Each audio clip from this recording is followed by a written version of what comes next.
Hi guys, Evelyn here, back with another ASICS Greater Manchester Marathon training plan. The last vlog you would have seen was up until week 21 of the plan. That was way back in the end of February.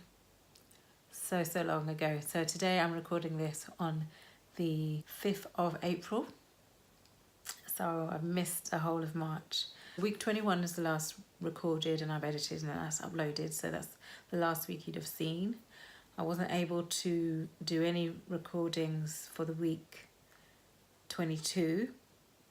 I think I tried to do a day or so and I'll feed them in as I talk through.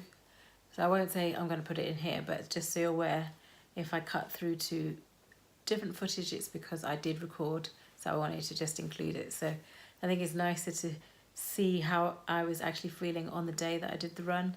So that's why I'm including it, but it's not that much footage. I think there was a couple of days in week 22, maybe something in week 24, and then I did something today for today's run, or for yesterday's and Monday's run. So I do apologise for not being consistent in the last few weeks, but I think I probably explained, firstly I got a contract role. I had to prepare remotely for that work, and so it was a lot of work. Initially, I needed to set up an environment before I could start the work, so that took a little bit longer than expected. It took me like 2 full days, as in probably 16 hours per day to do that, and it should have taken me a day, 8 hours. So there was issues there, and then the rest of that week I was building the report.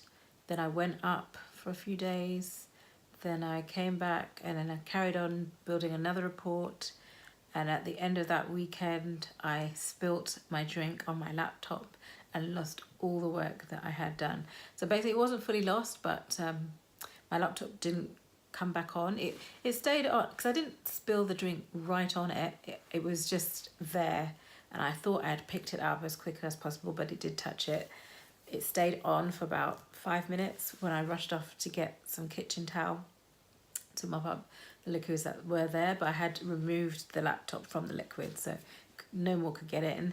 It was on. When I came back, mopped up everything, threw everything away, came back to laptop and it was off, and then it wouldn't go back on again. No matter how many times I switched it on, it wouldn't go back on. So I left it on its upside down to see if it could drain out the liquid from the keyboard if there's anything there, which I couldn't see. So maybe 3 hours later, when I was stressing out, I checked it again. I have a MacBook, and the Apple logo came up, and the little line that shows you the process to start up, which normally goes really quickly and then starts up, but it went quickly till halfway, just stood there, and then went off. So I did it a couple more times, it did the same thing, and then the 4th time it just wouldn't come on. So I left it for another hour, and it sort of stayed on a little bit longer, but it went off again. So there was nothing I could do. So, and this is like midnight, 1 o'clock in the morning, so it's probably 4 o'clock in the morning that I actually got to bed after what I planned to do. It's like, what am I going to do? I'm so gutted because I was going to Telford the next day, and I should have had everything completed for the report that I was writing, and so it was all gone. So the last backup I had, which was online, was probably only half of it done, and a lot of more data in my database was needed to be added as well. So it wasn't just a case of redoing from that backup. There's more prep that needed to be done. So good. So the next day, so that was Saturday night, tried to book an appointment with Apple and they were totally busy. I went in to see if I could just be slotted in. They said no, they're too busy, but they could see me the week after, which was too late. So I ended up having to buy myself a Windows laptop, and spent the rest of that day rebuilding and trying to catch up. So I spent that whole day rebuilding my laptop to like another 3 o'clock in the morning, knowing that I had to get up at 6 to drive up to Telford. So I only had like 4 hours sleep, and I drove 3 hours. Oh my God. on a Monday on the M1 and the M6. Oh my gosh, nightmare. So basically all that week I was training them how to create a report for the full day. So you're training, you're delivering, and then in the evenings in the hotel I had to carry on and try and finish up my reports. I had to do all the work that I had lost in the evenings, as well as a full day training, delivering training. So as you can imagine, that week wasn't much running being done. I think I was there for 2 weeks, and it was basically a solid 2 weeks that happened. So that week I think was week 23, but I'll go through it anyway.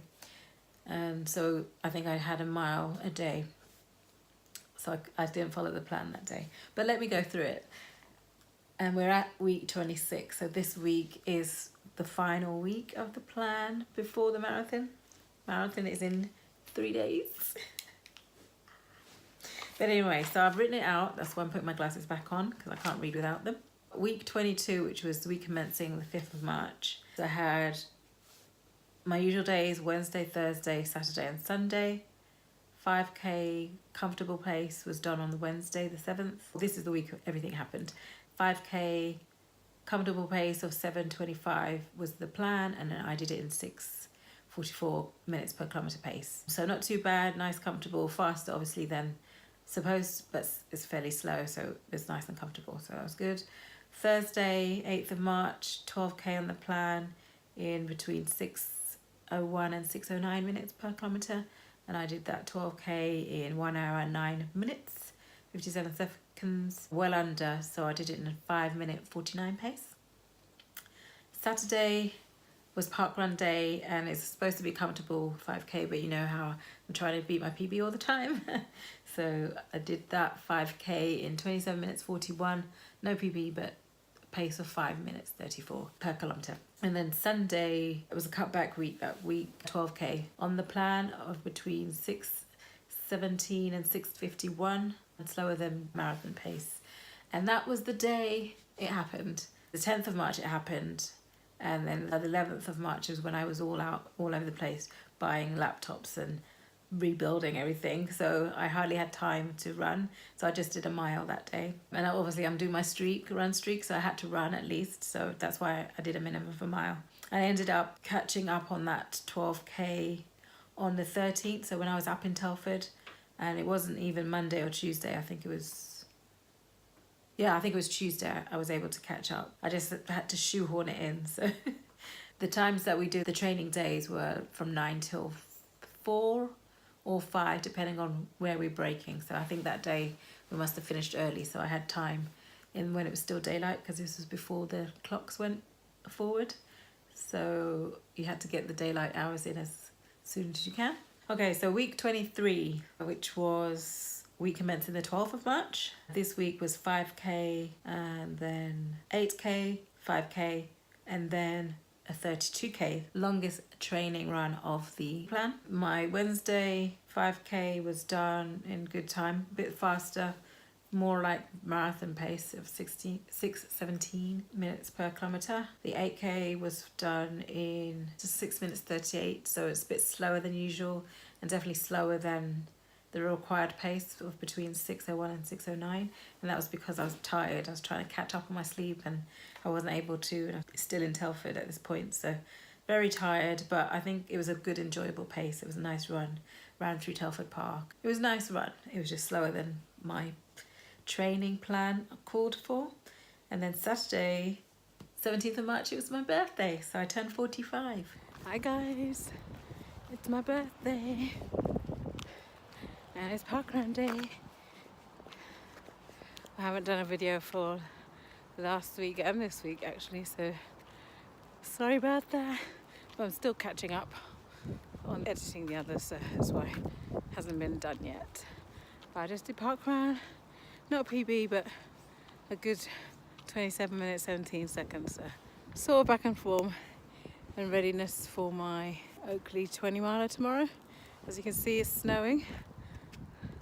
Snow on my car, and hopefully it doesn't get any worse than this, and it should still be happening tomorrow. And it was a park run day, and my lovely friend Sarah made me some purple cupcakes to be used. So if you see my Instagram for that day, you'll see them. And again, I tried to get a PB because it was my birthday, so I did run to Park Run as a warm-up run, and then did Park Run, then ran home. I did a good time, so I wasn't as tired. I think I had a nice sleep because I got back on Friday. Everybody finished at like 3, so I was able to drive home in good time. So I had a nice sleep, and I did it in 27 minutes 17, so a pace of 5 minutes 24 per kilometre. It was a good birthday, so it was good. And I couldn't go out for my birthday, or couldn't go out drinking anyway, because it was planned to have my first 20-miler race. I booked a race because I like to do my long runs in a race environment, because then you'd have refreshments and everything. Although I wasn't looking forward to Oakley 20 because it's supposed to be a really hilly course. But unfortunately, the snowstorms that we had in the past, which was called the Beast from the East, came back again. So we were without snow for about a week and a half. The snow came in most places, but not actually around the course. So they didn't cancel it. I think the day before, midday, they had done a last recce of the course and it looked fine. They didn't really have any, they had some snow, but it wasn't enough to affect the race like it had been in other areas. Like Reading was cancelled, a lot of races, half marathons were cancelled, but Oakley 20, they were ready to continue, and even the volunteers were prepared to be out there in the freezing cold. So kudos to you guys if it happened. But in the end, that night it snowed again, so in the morning it wasn't a runnable course. So about 5:30 we all got text messages saying that it's had to be cancelled, unfortunately. So a shame. So I didn't get to do my first 20-mile race. I was going to do it on my own, but in the end I thought, because of the snow, I will do like a 13 miles or something. But in the end I ended up doing 16k. So I swapped, because the subsequent long run was going to be 16k, so I swapped them. So that's what I did. So I did the 16k in 1 hour 41:14, so just outside race pace, which is 6 minutes 18 seconds per kilometre. So it's not too bad actually, even with the snow. So I was quite pleased with that.